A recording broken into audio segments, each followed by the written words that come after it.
వాణ్ణి గురించి లోకం ఉంటుంది, ఆహా ఆయన మహాత్ముడయ్యా, ధర్మం ఆచరిస్తున్నాడు అని. ధర్మంచరత్యయం మహాత్మా ఇది.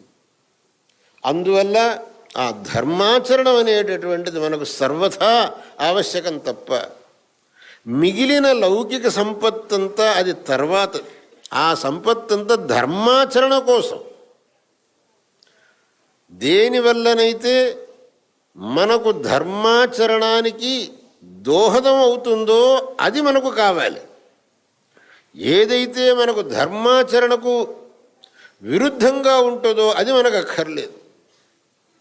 ఎందుకంటే అన్నిటికంటే ఆవశ్యకమైనటువంటి ధర్మం కనుక. అందువల్లనే ధర్మాన్ని ఉద్ధరించడానికి, ధర్మాన్ని కాపాడటానికి స్వయంగా భగవంతుడు ఈ లోకంలో అవతరిస్తాడు. ఒక్కొక్క యుగంలోనూ ధర్మ